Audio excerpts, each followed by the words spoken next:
They've been described as a one-woman powerhouse. They've worked with Spotify original podcasts, and they were actually the winner of the Spotify SoundUp competition. And they've also featured on the BBC, The Guardian, Cosmopolitan, and so much more. So please welcome to the stage, Sangeeta Pillai.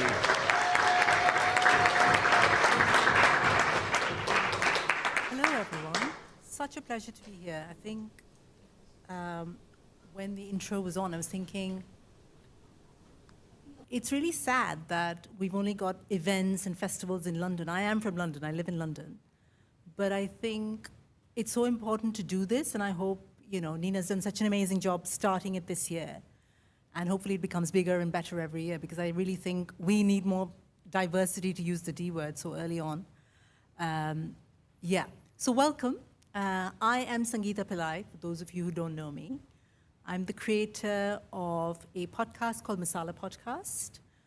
I'm also the founder of Soul Sutras, which is a South Asian feminist network.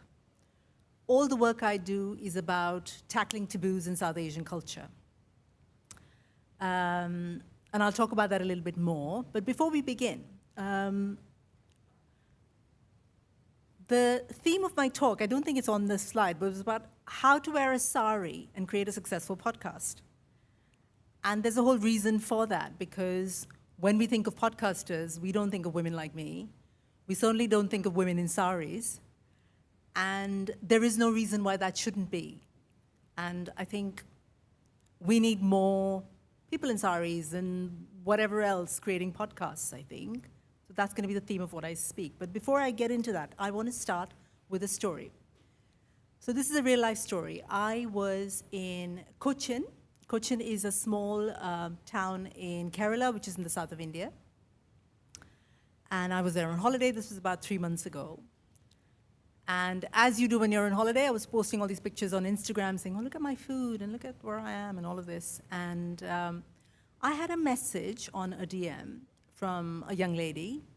She messaged me to say, I'm a fan of your podcast and you're in Cochin. I would love to meet you. We arranged to meet for a coffee. She sits across the table and we say hello and, we talk about Cochin for a bit. And then she sort of leans forward and she says, your podcast, it changed my life. So I kind of went back a bit and I'm thinking to myself, this is a pretty big statement to make. I love that you love my podcast, but, changing life and all of that. She'd been married off. So now if you are from South Asian circles, you know what that means. It means you have an arranged marriage. You don't maybe necessarily know who you're marrying, but it's kind of arranged between the families, so you go along. So she was married to this guy, and he turned out to be gay. She realized this a couple of months in. She's like, I've got no problems with anyone's sexuality. But the problem was he didn't want to have sex with her or any kind of intimacy, which is obviously a problem for her. So she did what, she thought was the right thing. She went up to his parents and said, well, this is the situation, hoping that they'd kind of, step in or do something. They did something a lot of South Asian families will do, turned it on her. It's always the woman's fault. Well, you're not keeping him interested, is I think what, in a nutshell, what she said to them, what the family said to her. And they put pressure on him. Again, this is a very kind of typical scenario. He then, this is where it gets a little bit dark, he forced himself on her. And she got pregnant. And she lost the baby. So she was in a really, really dark place. And she was telling me this, and I could see her kind of eyes welling up. And I kept quiet because I didn't even know, what do you say, when someone says these things to you?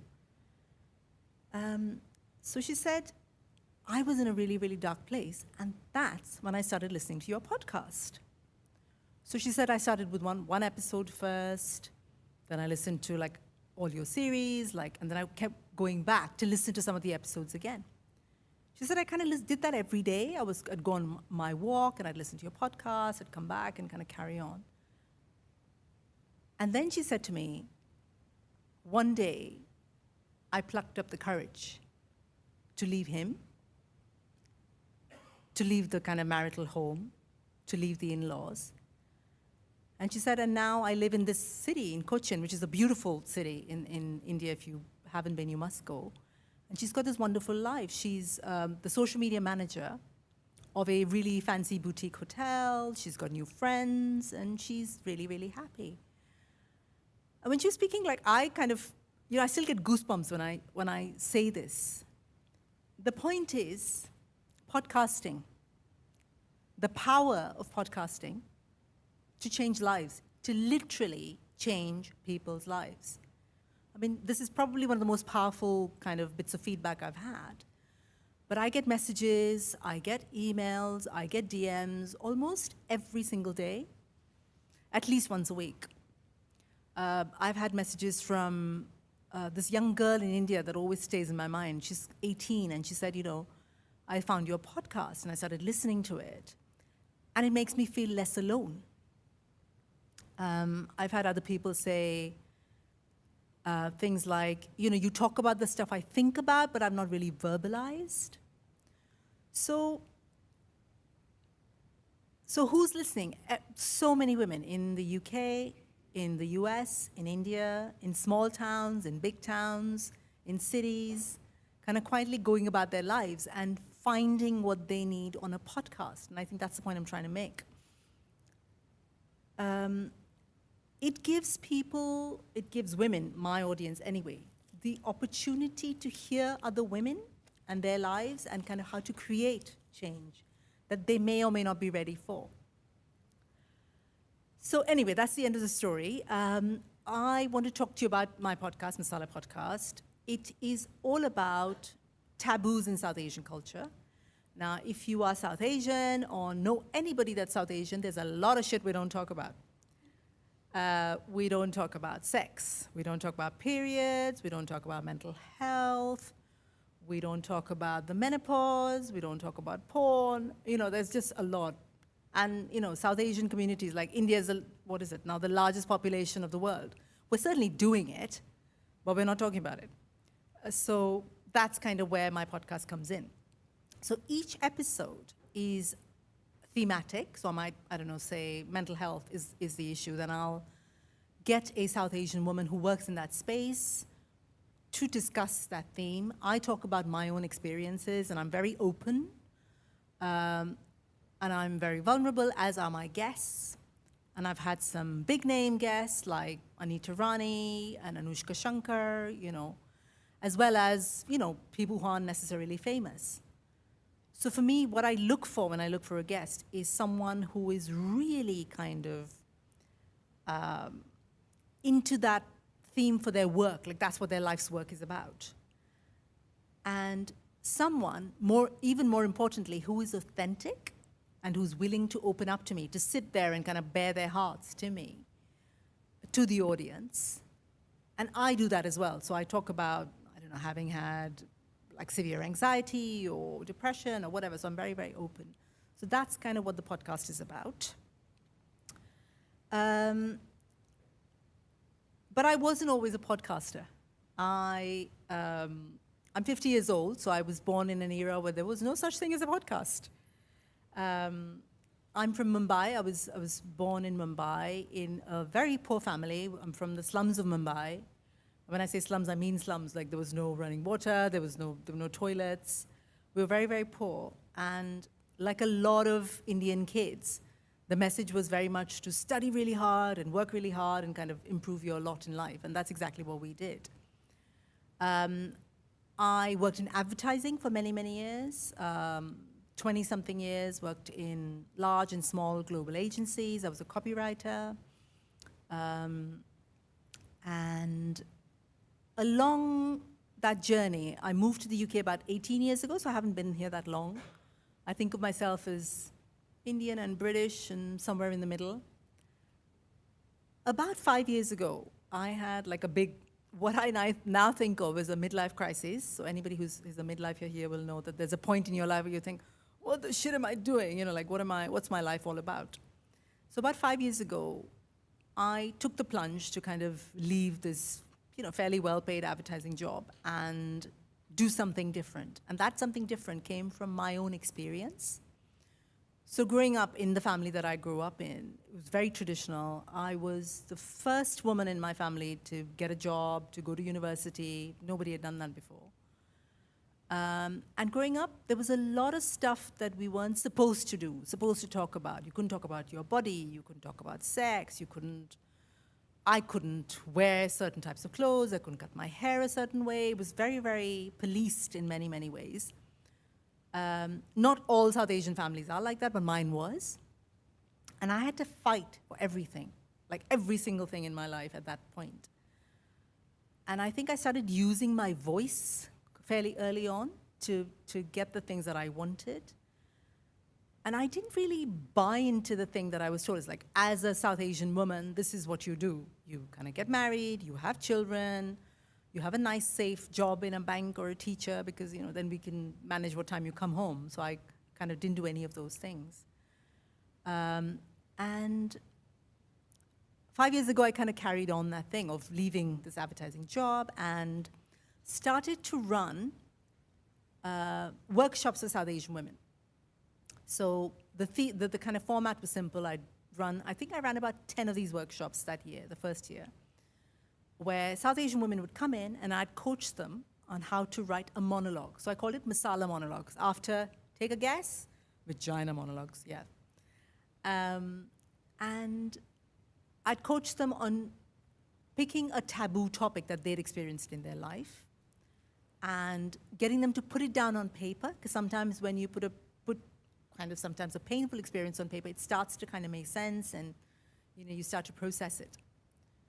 So we did these workshops, about 10 of these, and I must have workshopped, I don't know, maybe 50, 60 writers in that year. I then thought, okay, I need to share this with the world because they're really powerful stories. And then I found a director and a producer. I did a play, also called Masala Monologues, at Rich Mix Theatre in East London. And I think we had about 100 people turn up. And it was amazing. I got professional actors in and, director, producer, and this beautiful audience. And all these women came up to me afterwards, hugging me, to say, oh my God, we need our stories to be told. Because that was the truth of it. Nobody's telling our stories. We're not kind of given space within our own culture to talk about our experiences. And we certainly don't get space in kind of Western media. Nobody asks us what we think or feel about certain things. So I was like, this is really, really good. So I did 2 shows. And then I was like, I need a broader medium, a bigger medium to tell our stories, the stories of South Asian women. And that's when I started thinking about podcasting. And this is a bit where I have a confession to make. So I had to go onto Google to type in, what is a podcast? Because I didn't know what a podcast was. I'm like, how is it different to radio? I honestly didn't know. So anyway, I Googled podcasting, and I'm like, oh, this sounds really interesting. And what interested me about it is you didn't need experience, you didn't need anything, and you could just be a podcaster. I'm like, oh, this sounds really right up my street. So I was kind of thinking about that, and someone sent me an email about this competition called Spotify SoundUp. So SoundUp, if you haven't heard of it, is a program by Spotify, which they have every year, to try and find more people of color podcasters, primarily women or female identifying folks is who they're after. Because the world of podcasting and a lot of media, as we know, is very dominated by white men, as a lot of the world is, unfortunately. So I just entered this competition. I think someone shared it at about 10:30 at night, and the cutoff was midnight. It was one of those things. And I'm like, oh, I'll just dash off these 3 lines. And that's exactly what I did. Never expecting to hear back. But I got a call from them the next week, I think, and they had a little interview with me. And then I got an email to say, you've been shortlisted for Spotify SoundUp. And they had 750 people applying that year. And I was one of 10 that got shortlisted. I'm like, ooh, this is very exciting. And funny enough, what I was most excited about is they put us up in this really fancy London hotel. So I was like, oh my God, I get to stay at this really fancy place. I had no idea of what it actually meant to kind of go on this competition. So I went in, we had a week-long boot camp of podcasting, training about equipment and marketing and ideas and interview skills. And it was really, really cool. Very full on, but really, really cool. At the end of that week, each of the 10 of us got 5 minutes each to pitch our idea, our podcast idea, which we'd finessed in that week. And the judges were the head of BBC Audio, head of Google Podcasts, and Apple Podcasts. So no pressure, right? So we got 5 minutes, and they got 5 minutes to ask us questions. And now I'm not the most confident person, I never used to be. But I remember standing there, presenting, and thinking, I think I've got that. It's one of those rare times in my life. I thought, I think I've nailed that. So when they kind of announced my name as the winner, I was like, okay, yeah, let's do this. So that was a big, big moment, and considering I didn't know what the industry was, I didn't know anything about it, and I'd kind of gone in there and won this competition. So there I was. The prize money was to get you started, and they helped you kind of coached you a little bit. You got a couple of hours with some of the senior kind of podcasting professionals. So there I was. I got the money, got the idea for my podcast, and I decided to use that money to find a professional producer, because I was really, really clear that I wanted this to be really good. I was like, whatever money I'm going to get, I'm going to put into making an amazing podcast. And if it's the best I can make it, then it's got a really good chance of succeeding in the world. That was my thinking. So I found this amazing producer, and we worked on the first episode, and she sent me the file. And we were on Zoom, and she kind of sent me the audio, and she said, I think it's sounding really, really good. So there I am. I listened to myself. And you know what the first sentence that pops into my head is? I have a really Indian accent. And I had to kind of sit back and say, Sangeeta, where does that come from? What is wrong with having an Indian accent? Because I have an Indian accent. And then I thought to myself, that's because the only successful audio people, the ones I see on TV and listen to on Radio 4, all have posh English accents. They all sound like they've gone to Oxbridge and had nice education and whatever. And how dare I? That was the thinking. With my Mumbai meets London meets Kerala accent, how dare I create a podcast and expect people to listen to me? So that was a moment, and I had to catch myself, and I had to sit myself down and have a conversation with myself and say, and what's wrong with that? But I think the reason I'm sharing this with you is I don't think we quite understand how much of what we see around us influences us, and how much it stops us from kind of moving forward and doing the thing that we want to do, whether that's creating a podcast, whether that's writing a book, making a film. Because if we, there's that really famous saying, isn't it? You can't be what you don't see, or in my case, hear. You've got to do that, and that's how kind of other people find experiences and inspiration to do that thing. So that was one of my kind of slightly vulnerable moments, I think, and I wanted to share that with you. The other thing that came up in that kind of 1 year between winning the competition, winning Spotify SoundUp, and putting my podcast into the world was, I don't know anybody. So I didn't know anyone at the BBC, I didn't know anyone at Channel 4, I didn't know anyone at The Guardian, any of these kind of media places. And even working in advertising, I knew you had to have contacts and connections, and that's kind of how you moved. And not so much about to get you a job, but even to know who to talk to. So I was like, I don't really know anyone. The other big kind of question that played in my mind is I'm not a techie person. I was, 45 years old at that point, and I'm not techie. I don't even sometimes figure out how to use my phone, How am I going to create this podcast, upload it, understand where to put it? What if it goes wrong? So it was all these questions, and I'd go on to Google late at night and look at YouTube videos of the podcasting kit to get you a successful podcast. And all of them were full of these white dudes telling me to spend thousands of pounds on really complicated kit, and everything was really complicated. Yeah, you got to have this, and then something else, and something else. I'm like, oh my God, I can't even do that. But then again, I had to have another talk with myself and say, it doesn't matter. It doesn't matter that you don't know anyone. It doesn't matter that you're not a techie. And to me, that was the beautiful thing about podcasting. Podcasting, as far as I know, is literally the most democratic medium that I know of. I don't think there's anything else. And I've worked in other kind of spaces, whether it's advertising, theater. There's a lot of, isms. People use language to kind of keep you out. Or people use terminology to keep you out. And podcasting, I found when I was creating my first season, that first show, was not like that. And I spoke to a lot of people as well. I approached people who were professionals. People who were very happy to give me their time, talk to me. So I love that about podcasting. I think it's really open, and I think that's the beauty of it. So yeah, 1 year after winning Spotify SoundUp, I put together Masala Podcast Season 1. I had 10 episodes. I had some amazing guests. None of them were famous people. I think in the first season it's very difficult to get like celebrities. And I just looked for interesting themes and concepts.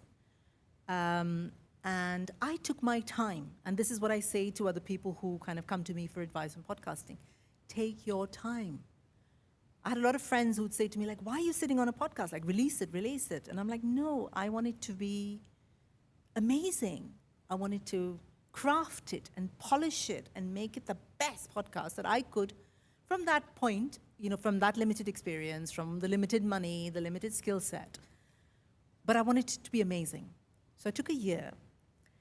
And 1 year later, launched Masala Podcast. So this was November 2019. And I had a live podcast recording, invited everybody on my social media, loads of people turned up. I gave away free Dishoom vouchers, which really helped, because everybody was like, okay, we'll have that free naan roll. And I invited the Spotify team, the SoundUp team that were part of the team, the cohort that helped SoundUp. They came and we had an amazing launch. We had 5 guests, recorded it. We had an after party. And about a week after that, Spotify contacted me and said, we loved your podcast. It's amazing. And can we sponsor you? And I'm like, yeah, you can, definitely. And they asked if I could be a Spotify original. And I had this moment, right? And I put it on my social media as well. Like, so there's Sangeeta Pillai, Spotify original, and there's Michelle Obama, Spotify original. Like me and Michelle, BFFs.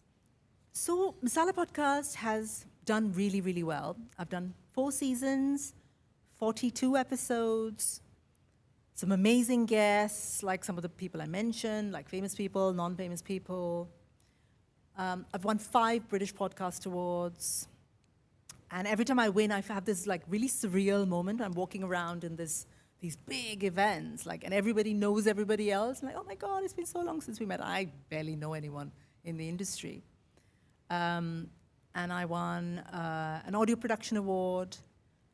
I think it was at the APA that Nina and I met. Yeah, and we had a connection, and that was really cool, how we met.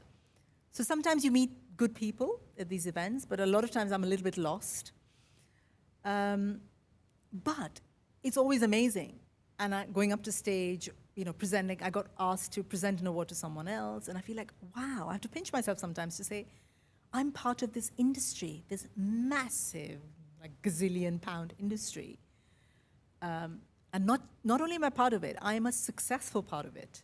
So that feels really, really good. I was nominated Changemaker at the Visionary Awards, which was great. Katie Piper won it, so it's okay, I get written about a lot, so you've seen in my bio, Guardian called me a one-woman powerhouse. I'm like, yeah, I'll take that, one-woman powerhouse.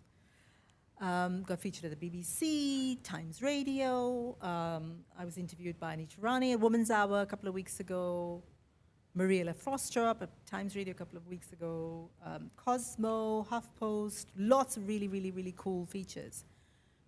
And all of them actually, and this is what I love, have happened organically. I haven't approached anybody. They write to me. They hear my podcast or they hear me on another podcast and they come along and say, we'd love to speak to you. And I think that's testament to the work, I think. That's testament to the fact that if you do something that is really changing communities and changing lives, and you do it with authenticity, and I think this is key, and I keep coming back to that word, it can be hugely successful and it can create so much change as well in the world. Yeah, it's a great place. Masala Podcast is doing really well, and I'm starting to teach people how to create successful podcasts. I was here, thanks to Nina, about a year ago. We did a wonderful workshop at the media, BCU media students, and they were lovely and amazing. And that actually inspired me to put together the online masterclasses that I'm doing now. So I'm going to teach all sorts of people how to create good podcasts, because again, if you go onto Google and type in podcasting masterclass, it's full of young white dudes. And I want to have masterclasses by women like me, because then other people can see people like me and say, I could do this as well. The other big thing I'm doing is, and this is the first place I'm going to announce it, Masala Podcast is going stateside, baby. Yeah.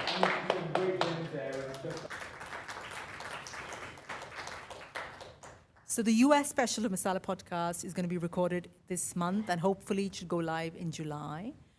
And there are some incredible South Asian American women, like people in Hollywood and the editor of Vogue US, and like really, really cool women.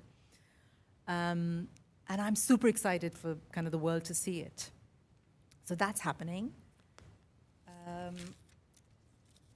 But the thing I kind of want to touch upon here and kind of leave you with, really, podcasting is still not diverse. If you go onto Google and type in today, top 10 podcasts, here are the names that come up, right? Joe Rogan, Michael Barbaro, Ira Glass, Alex Cooper, she's a woman, but white. Deborah Francis White. Love Deborah Francis White. She's changing podcasts. She's changed podcasting for all of us. But the point is, do you see top 10 podcasters called Muhammad? You don't. Or Vijay? You don't. Or Sangeeta? Not yet. So I think there is still a lot of work to be done. I feel great. I get to go on Masala Podcast and talk about sex for a living. It's great. So that's a Monday for me. There's an episode where I interviewed a porn star called Sahara Night, and it features an imam and a carrot in a very compromising position. So I will leave you to listen to that. So it's amazing, and I'm really happy to be here doing this thing. And I think in the intro, we touched upon the fact that the global podcasting market is huge. That's the number. It's $23.56 billion in 2023. That's a lot of money. So while we're in the podcasting landscape talking about money and talking about markets and talking about audiences and numbers and all of that, what I don't think we're talking about enough is how podcasting changes lives. And I really want to leave this with you, because we change the lives of those who are the quietest, those who haven't got a voice in society. We're changing the lives who are kind of people who are nervously kind of approaching change and thinking, is change even possible for me? Can people like me change lives? Or do I just carry on? I know I'm unhappy, but I just carry on. So what we do as podcasters is we quietly whisper into their ears. We tell them that, a revolution can happen in your life too. And we do it quietly. No one else needs to hear it. It's this intimate relationship between us as podcasters and our audience.